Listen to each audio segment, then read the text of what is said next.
అండి ఈరోజు వీడియోలో ఒక సిస్టర్ అడిగారనమాట.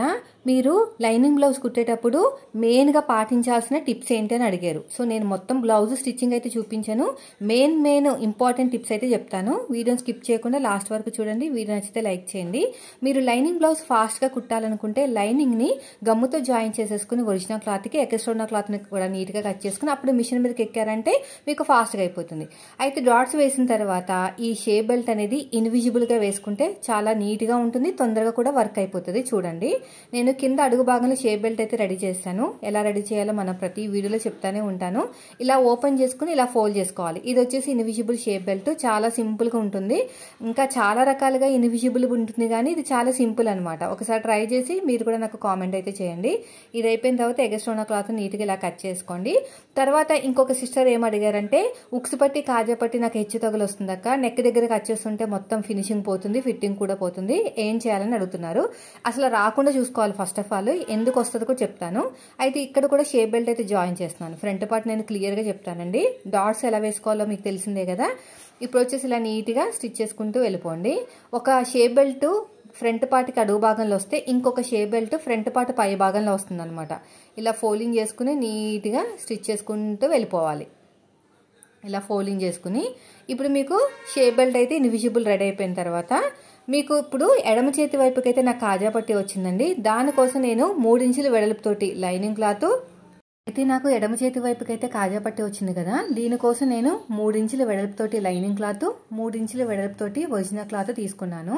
పొడుగు అంటారా, మీకు కాజా పట్టి ఎంత పొడుగుందో దానికన్నా ఒక 1 ఇంచ్ ఎక్కువ తీసుకోండి. కింద ఫోల్డింగ్ చేసి కుట్టాలన్నమాట అందుకుని. సో కింద ఒరిజినల్ క్లాత్ కాకుండా లైనింగ్ క్లాత్ పెట్టాను. ఆ తర్వాత ఒరిజినల్ క్లాత్ పెట్టేసుకుని సమానంగా కట్ చేసుకుని ఇలా అడుగు భాగంలో పెట్టేసుకుని ఒక 1/2 ఇంచ్ అంతా ఫోల్డింగ్ చేసేసేయండి. ఫోల్డింగ్ చేసుకుని ఇలా నీట్గా కుట్టుకుంటూ వచ్చేసేయండి. మళ్ళీ ఇలా ఓపెన్ చేసేసుకుని డబుల్ ఫోల్డింగ్ చేయండి. ఈ 3 ఇంచులు కాస్త 1.5 ఇంచులు అయిపోతుంది. ఈ 1.5 ఇంచులు అనేది బయటకు వస్తుంది అనమాట. ఆ బయటకు వచ్చిన క్లాత్ మీదనే మనం కాజాలు వేసుకోవాలి. ఇలా కుట్టిన తర్వాత మళ్ళీ కొంచెం పక్కకు వచ్చి తర్వాత మళ్ళీ ఇంకొక పక్కకి ఇంకో స్టిచ్ వేసేసేయండి. ఇక్కడ ఎగస్ట్రా ఉన్న క్లాత్ నీట్గా కట్ చేసేయండి. దీనిపైన ఒకసారి పెట్టుకుని చూడండి కరెక్ట్గా వచ్చిందో లేదో. కరెక్ట్గా వస్తేనే కాజా పట్టి మీద పెట్టుకుని కరెక్ట్గా వస్తేనే ఉక్సు పట్టి కుట్టుకోవాలి, లేకపోతే కుట్టుకోకూడదు. అందుకని మీకు ఎక్కువ తక్కువ వస్తుంది అనమాట. మొత్తం అంతా కుట్టిన తర్వాత చెక్ చేస్తారనుకోండి, అప్పుడు ఎక్కువ తక్కువ వచ్చింది అనుకోండి, మీరు ఏం చేస్తారంటే నెక్ కింద కట్ చేస్తారు. ఎందుకంటే మళ్ళీ వంత విప్పాలి కదా అని. అది దానివల్ల మనకి ఫిట్టింగ్ పోతుంది అనమాట. సో నాకైతే ఇప్పుడు కరెక్ట్గా వచ్చింది కదా. నేను 1.5 ఇంచు వెడల్పుతోటి లైనింగ్ క్లాత్ తీసుకున్నాను. పైనుంచి కుట్టాను. డాట్ వచ్చిన చోట చిన్న ఫ్రిల్లు పెట్టేశాను. కింద ఒక 1/4 ఇంచ్ వదిలేశాను. వదిలేసిన 1/4 ఇంచుని లోపలికి ఫోల్డ్ చేశాను.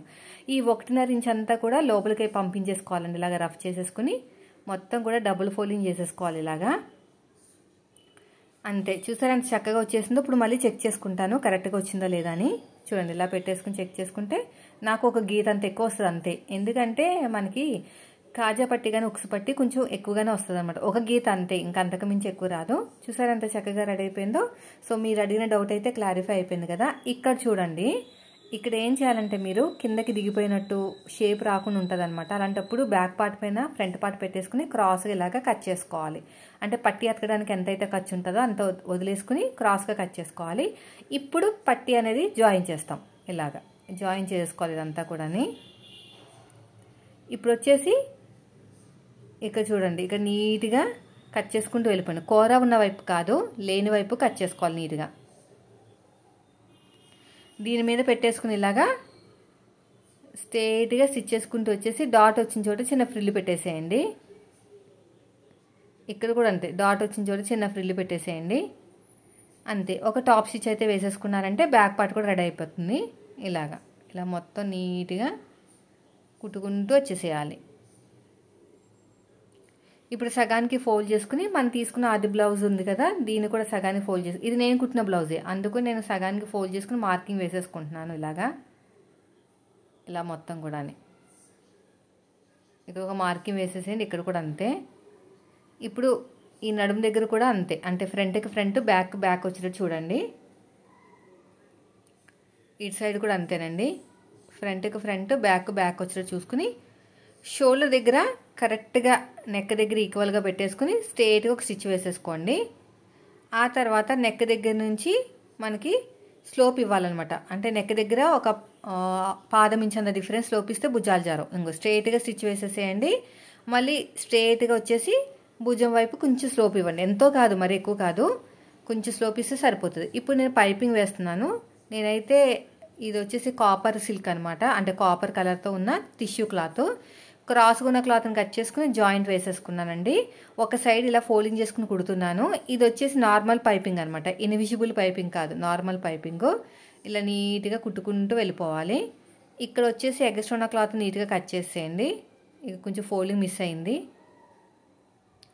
ఇప్పుడు ఏం చేయాలంటే నీట్గా, ఇంకా కొంచెం తక్కువ అవుతుంది నాకు, మళ్ళీ నేను జాయిన్ చేస్తున్నాను. ఎందుకంటే నేను నెక్ కుట్టేటప్పుడు తక్కువ అయితే మళ్ళీ బయటకు వచ్చి చేయాలంటే కొంచెం టైం వేస్ట్, విసుగు వస్తుంది అనమాట, చిరాకులు వస్తాయి. సో పైపింగ్ కూడా ఎలా వేయాలి ఏంటని కూడా ఒక సిస్టర్ అడిగారు. ఆల్రెడీ మన ఛానల్లో చాలా వీడియోస్ ఉన్నాయి. మనం అసలు మన ఛానల్ కిక్ అయిందే పైపింగ్ మీద అండి. పైపింగ్ నచ్చి చాలామంది సబ్స్క్రైబ్ చేసుకున్నారు ఒకప్పుడు. ఇప్పుడు వచ్చేసి టాప్లో ఉన్న మనకి బ్లౌజ్ కటింగ్ అనమాట. హ్యాండ్స్ కూడా చాలా కిక్ అయింది మన ఛానల్లో. హ్యాండ్స్ కటింగ్ ఒకటి, బ్లౌజ్ కటింగ్ మెథడ్ ఒకటి, పైపింగ్ ఒకటి, ఇవన్నీ కూడా హైలైట్స్ అనమాట. మన ఛానల్లో ఉన్న హైలైట్స్ ఏంటంటే ఈ 3 మెథడ్లు బాగా నచ్చాయి జనాలకి. సక్సెస్ అయ్యారు ఎక్కువ మంది. ఇది కటింగ్ చేసుకున్న తర్వాతనే సక్సెస్ అయ్యారు. ఇలా నీట్గా కట్ చేసుకుంటూ వెళ్ళిపోండి. ఇలా మొత్తం కూడా అంతే. వీడియో నచ్చితే లైక్ చేయండి ఫ్రెండ్స్. మీరు మన ఛానల్ ఫస్ట్ టైం చూస్తే సబ్స్క్రైబ్ చేయండి. ఇప్పుడు వచ్చేసి ఇలాగా పైన పెట్టేసుకుని ఫోల్డింగ్ చేసేసుకుని రౌండ్ తిరిగే చోట సాగదీయకుండా నీట్గా కుట్టుకుంటూ వెళ్ళిపోవాలి. ఇలాగ నీట్గా స్టిచ్ చేసుకుంటూ వెళ్ళిపోవాలి. ఇటు సైడ్ కూడా అంతే, ఇక్కడ కూడా అంతే. ఇలా మొత్తం కూడాని ఇలా నీట్గా కుట్టుకుంటూ వెళ్ళిపోయి ఇలా పాదం ఇంచి డిఫరెన్స్ తోటి రౌండ్ తిరిగే చోట మీరైతే సాగదీయకండి, ఎత్తినట్టు వస్తుంది అనమాట. అంతే. ఎగస్ట్రా క్లాత్ని కట్ చేసుకుని రౌండ్ తిరిగే చోట చిన్న చిన్న టక్స్ ఇవ్వండి. ప్రతి చోట అవసరం లేదు, రౌండ్ తిరిగే చోట టక్స్ ఇస్తే సరిపోతుంది. ఇప్పుడు 12వ నెంబర్ థ్రెడ్ తీసేసుకోండి. వేరే నెంబర్ అయితే నార్మల్ పాదంతో రాదండి. 12వ నెంబర్ థ్రెడ్ తీసేసుకుని ఇలా 12వ నెంబర్ థ్రెడ్ తీసేసుకుని ఇక్కడ ఇలా ఫోల్డ్ చేసేసేయండి. ఇలా ఫోల్డ్ చేసేసుకుని రఫ్ ఇచ్చేసేయండి. రఫ్ ఇచ్చేసుకుని నీట్గా కుట్టుకుంటూ వచ్చేసేయాలి. అంతే. చాలా అంటే చాలా సింపుల్. ఓకేనా? ఇలా నీట్గా ఫోల్డింగ్ చేసుకుంటూ వచ్చేయటమే. ఇలా చూడండి ఎంత చక్కగా వస్తుంది చూసారా. ఇది నార్మల్ పాదంతో నార్మల్ పైపింగ్ అండి. ఇన్విజిబుల్ పైపింగ్ అయితే మన హెమ్మింగ్ మెథడ్లో కూడా వేసుకోవచ్చు అనమాట. ఇలా స్టిచ్ చేసుకుంటూ వెళ్ళిపోవటమే. చూడండి ఎంత చక్కగా ఉందో. ఇలా మొత్తం కూడా ఫోల్డింగ్ చేసుకుంటూ వెళ్ళిపోవాలి. ఇలా మొత్తం నీట్గా కుట్టుకుంటూ వెళ్ళిపోవాలి. ఇలా ఫోల్డింగ్ చేసుకుని స్టిచ్ చేసేసుకోండి. ఇలా మొత్తం కూడా ఫోల్డింగ్ చేసుకోవాలి. ఇది కూడా అంతే.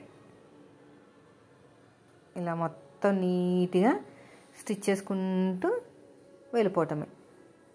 అయిపోయింది ఫైనల్. రెండో సైడు కావాలంటే హెమ్మింగ్ చేసుకోవచ్చు, లేదంటే మీరు ఒక స్టిచ్ కూడా వేసేసుకోవచ్చు. నేనైతే హెమ్మింగ్ చేయించేస్తున్నాను, వాళ్ళు స్టిచ్ వద్దన్నారు, అందుకు నేను హెమ్మింగ్ అయితే చేయించేస్తాను. ఇలా ఫోల్డ్ చేసుకుని రఫ్ ఇచ్చేసేయండి. సో ఇది అయిపోయింది. చూసారు ఎంత చక్కగా వచ్చేసిందో. ఇప్పుడు వచ్చేసి హ్యాండ్స్ జాయిన్ చేసేటప్పుడు ఏమైనా టిప్ చెప్పమన్నారు. ఇక్కడ చూడండి ఎక్కువ తక్కువ ఏమైనా ఉంటే కట్ చేసుకోవాలండి.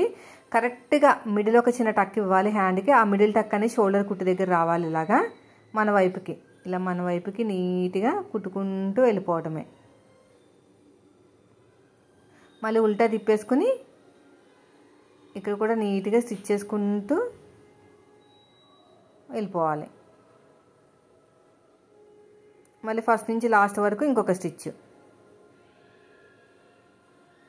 ఇలా ఫస్ట్ నుంచి లాస్ట్ వరకు ఇంకొక స్టిచ్ వేసేసేయండి. ఇదంతా కూడా అంతే. రెండో హ్యాండ్ కూడా అంతేనండి. రెండో హ్యాండ్ కూడా అంతే. ఈ మిడిల్లో కరెక్ట్గా మిడిల్ ఇలా పెట్టేసుకుని రఫ్ ఇచ్చేసేయండి. రఫ్ ఇచ్చేసుకుని స్టిచ్ చేసుకుంటూ వెళ్ళిపోవాలి. ఇవన్నీ కూడా చాలామంది అడిగారు అనమాట. ఇదంతా ఒక వీడియోలో తీసేద్దామని చెప్పేసి ఒక వీడియో అన్నీ షూట్ చేశాను. ఎక్కువ మంది ఏం అడిగారో వాటి మీద నేను షూట్ చేశాను. మామూలుగా మనకి డాట్స్ ఎలా వేసుకోవాలి అవంతా కూడా మీకు తెలిసిందే కదా, బ్యాక్వర్డ్ డాట్స్ అవన్నీ కూడా. ఇలా నీట్గా పాదం నుంచి డిఫరెన్స్ ఉండాలండి. మళ్ళీ ఫస్ట్ నుంచి లాస్ట్ వరకు కుట్టుకుంటూ వచ్చేసేయండి. సైడ్ జాయిన్ దగ్గర కూడా అడిగారు, ప్లస్ గుర్తు రావట్లేదా కానీ. ప్లస్ గుర్తు రావాలంటే ఫస్ట్ హ్యాండ్ని రెడీ చేసుకునేటప్పుడే మీరు ఏం చేయాలంటే హ్యాండ్ లూజ్ దగ్గర కరెక్ట్గా పెట్టుకోవాలి. ఆర్మ్ లూజ్ దగ్గర ఎక్కువ తక్కువ ఉంటే అప్పుడు కట్ చేసుకుంటే మీకు ప్లస్ గుర్తు వస్తుంది. ఇప్పుడు నేను సైడ్ జాయింట్లు బ్యాక్ పార్ట్ నుంచి మాత్రమే చేస్తున్నానండి, ఫ్రంట్ పార్ట్ నుంచి చేయకూడదు. హ్యాండ్ లూజు, ఆర్మ్ లూజు, నడుము లూజు ఈ మూడింటిని కలుపుకుంటూ వెళ్ళిపోవాలన్నమాట.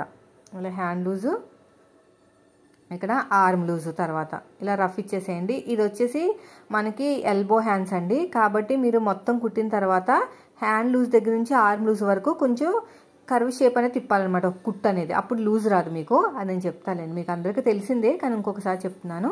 ఇక నడుము దగ్గర మార్కింగ్ వేసాం కదా, వీటిని కలిపేయాలన్నమాట. ఇలా కలిపేసుకుని ఇలా స్ట్రేట్గా స్టిచ్ చేసుకుంటూ వెళ్ళిపోండి. రఫ్ ఇచ్చేసేయండి. మళ్ళీ ఉల్టా తిప్పేసుకుని ఇంకో స్టిచ్ వేసేసేయండి. ఇలాగా అయిపోయింది. మళ్ళీ ఇంకొక స్టిచ్ ఇలాగా. తర్వాత వచ్చేసి ఇక్కడ ఉంది కదా, ఇక్కడ వచ్చేసి నీట్గా ఫోల్డ్ చేసుకోవాలి. ఇలాగా ఎగస్ట్రా ఉన్న క్లాత్ నీట్గా కట్ చేసేయండి.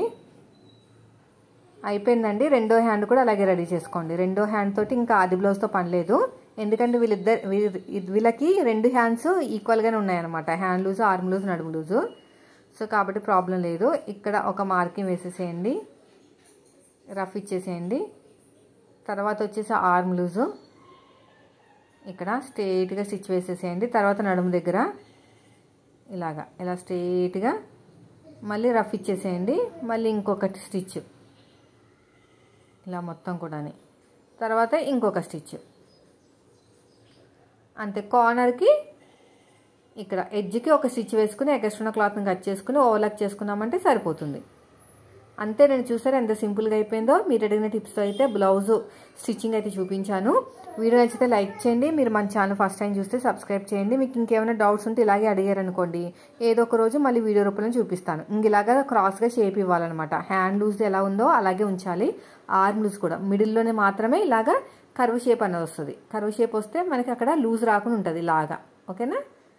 Thank you for watching. Video నచ్చితే మాత్రం లైక్ చేయండి, షేర్ చేయండి. Thank you.